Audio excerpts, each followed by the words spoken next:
soit Jésus-Christ, sa paix soit avec vous. Le refus des Suisses de devenir musulmans en laissant construire sur leur sol des minarets s'explique par le fait que l'islam est, par principe, opposé à la liberté religieuse. C'est ce que nous lisons dans le Coran, par exemple à la sourate 2, verset 193. « Combattez-les sans répit jusqu'à ce qu'il n'y ait plus de subversion. » Ce qui veut dire jusqu'à ce qu'il n'y ait plus d'occasion possible d'être autre chose que musulman. Et que le culte soit rendu uniquement à Allah. L'islamisation de nos sociétés est si bien avancée que l'Union des organisations islamiques de France a obtenu que ne figure pas dans sa charte le droit de changer de religion, crime puni par le Coran de la peine de mort. Une mosquée, à la différence d'une église, n'est pas véritablement un lieu de culte, puisque les musulmans n'ont pas de sacrifice à offrir à Dieu. En effet, pour répéter des textes, il n'est pas absolument nécessaire de disposer d'un lieu. Chacun peut le faire chez soi. Par contre, les chrétiens, héritiers de la religion juive et de sa liturgie sacrificielle du temple, offrent à Dieu le sacrifice éternel de Jésus et communient à son corps et à son sang, ce que, évidemment, tout un chacun ne peut pas faire chez soi. Une mosquée est avant tout le lieu de gouvernement de la communauté islamique. C'est aussi un tribunal où justice est rendue au nom de la charia. Et enfin, un quartier général où sont planifiées et menées les différentes phases de la guerre sainte, le djihad. Tout lieu transformé en mosquée devient terre d'islam.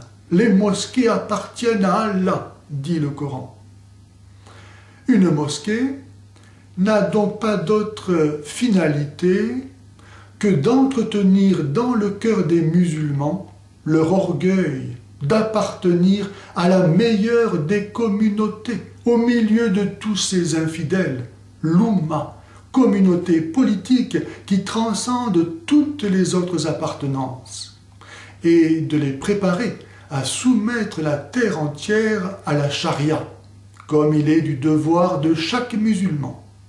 Un ancien musulman, Mahdi Alam, baptisé par Benoît XVI le 26 mars 2008, et pour cela condamné à mort par l'islam évidemment, a écrit « L'État islamique est basé sur un vaste réseau de mosquées et d'écoles coraniques où l'on prêche la haine, inculque la foi dans le soi-disant martyr, pratique le lavage de cerveau pour transformer les personnes en combattants de la guerre sainte.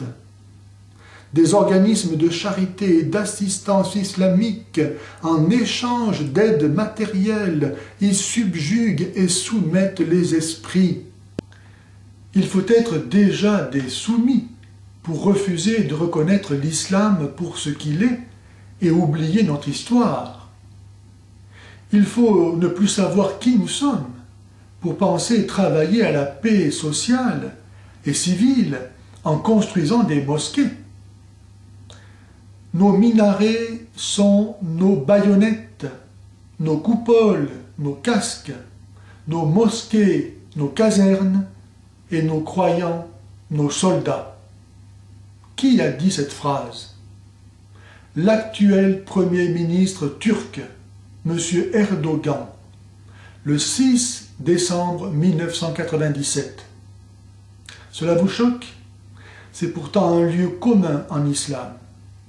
Ainsi, de cet extrait de la déclaration islamique du chef d'État de Bosnie-Herzégovine de 1990 à 2000, M. Izetbegović. Il ne peut y avoir ni paix ni coexistence entre la religion islamique et des institutions politiques et sociales non islamiques.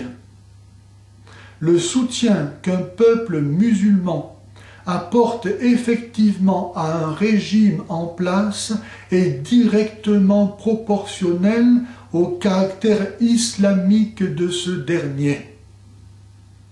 La renaissance islamique ne peut commencer sans une révolution religieuse, mais elle ne peut se poursuivre et être menée à bien sans révolution politique.